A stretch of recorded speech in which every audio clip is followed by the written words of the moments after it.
विसरण दो या दो से अधिक, दो या दो से अधिक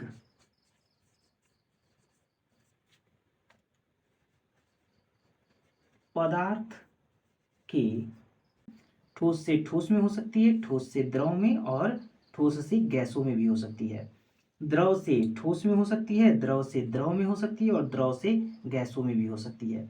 hello my dear students, welcome back my channel Fine Classes official. एक वीडियो में मैंने आप लोगों से सवाल किया था, इस वाइट बोर्ड पर 1 महीने पहले कुछ शब्द लिखे गए थे, उसे मिटाने पर आसानी से नहीं मिट रहा था, जबकि तुरंत कोई शब्द लिख करके उसे मिटाने पर आसानी से मिट जा रहा था। तो मैंने आप लोगों से एक सवाल किया था कि आखिर ऐसा क्यों हो रहा है, जिसके जवाब में मेरे कुछ स्टूडेंट्स ने कमेंट किया कि मुझे नहीं पता है या मैं भूल गया हूँ, और कुछ मेरे स्टूडेंट्स ने कुछ जवाब देने का प्रयास किया लेकिन शायद सही नहीं हो सका। तो आइए उस प्रश्न का अभी जवाब हम इस वीडियो में देखेंगे।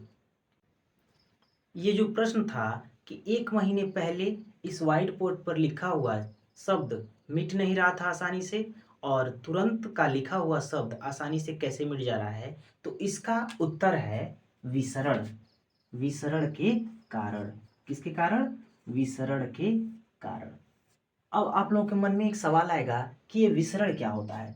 तो देखिए, विसरण दो या दो से अधिक, दो या दो से अधिक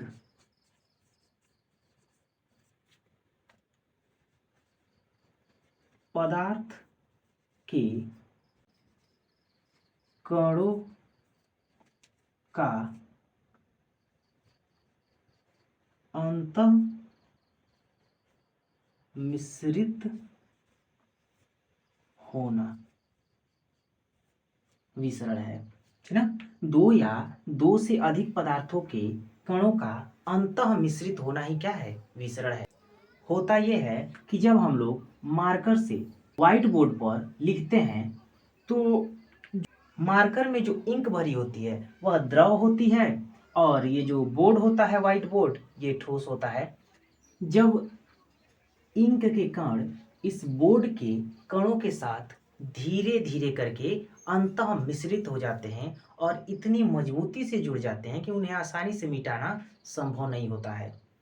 कुछ बच्चों ने ऐसा भी जवाब दिया था कि ये सूख जाने की वजह से होता है। तो ध्यान रखिएगा, सूख तो अभी आधे घंटे बाद भी जाएगा, लेकिन क्या आधे घंटे बाद मिटाने पे आसानी से नहीं मिटेगा? जवाब है कि आसानी से मिट जाएगा, जबकि एकाध महीने छोड़ देने के बाद से मिटाने पर आसानी से नहीं मिटेगा। इसका रीज़न यह है कि जो मार्कर में भरे हुए इंक के कण और बोर्ड के कणों के साथ अंतः मिश्रित हो जाते हैं। यह विसरण की जो प्रक्रिया होती है, ठोस से ठोस से ठोस में भी हो सकती है, ठोस से द्रव में भी हो सकती है, और गैसों में भी हो सकती है।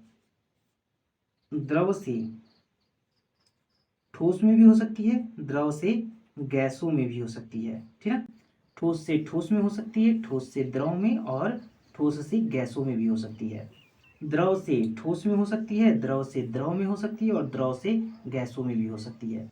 ऐसे ही गैसों से ठोस में, गैसों से द्रव में, और गैसों से गैसों में भी हो सकती है। यह प्रक्रिया संभव है। और हम अभी जो प्रक्रिया देखे हैं यह है ठोस से द्रव के कणों के बीच का अंतः मिश्रित होना। ठोस से द्रव के कणों के बीच अंतः मिश्रित हो। एक बात याद रखिएगा, जब ठोस का ठोस के साथ मिश्रण होता है तो यह बहुत धीमी गति से होता है, बहुत ही धीमी गति से होता है। जब ठोस के कण ठोस के कणों से मिश्रित होते हैं तो काफी धीमी गति से होते हैं। द्रव के कण द्रव के कणों से होते हैं, मिश्रित होते हैं, तो थोड़े तेज होते हैं, थोड़े तेज होते हैं। जबकि गैस के कणों के साथ मिश्रित होते हैं तो बहुत ज़्यादा तेज होते हैं, बहुत ज़्यादा तेज होते हैं। मान के चलिए कि हमारे पास दो प्रकार की अलग अलग प्रकार की गैसें हैं और दोनों को एक पास में लेके आया जाएगा तो बहुत तेजी से एक दूसरे के साथ मिल जाएंगी।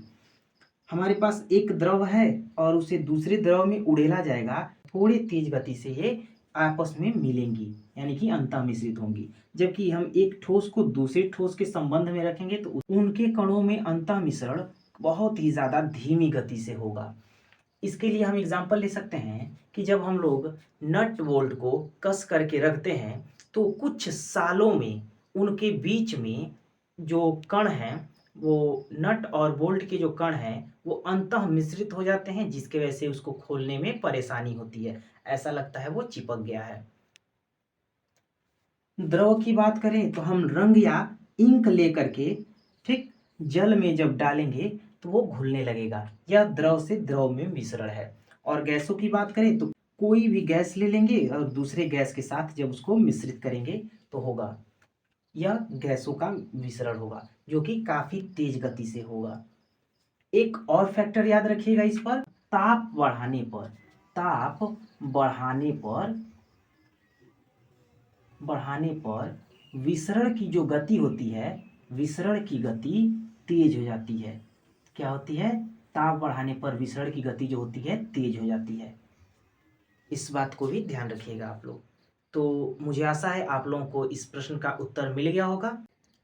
ऐसे ही हमारे साथ जुड़े रहिए, हमें सपोर्ट कीजिए और अपना बहुत सारा प्यार दुलार दीजिए। हमारे चैनल को सब्सक्राइब कीजिए और लाइक कीजिए और अपने दोस्तों के साथ शेयर जरूर कीजिए।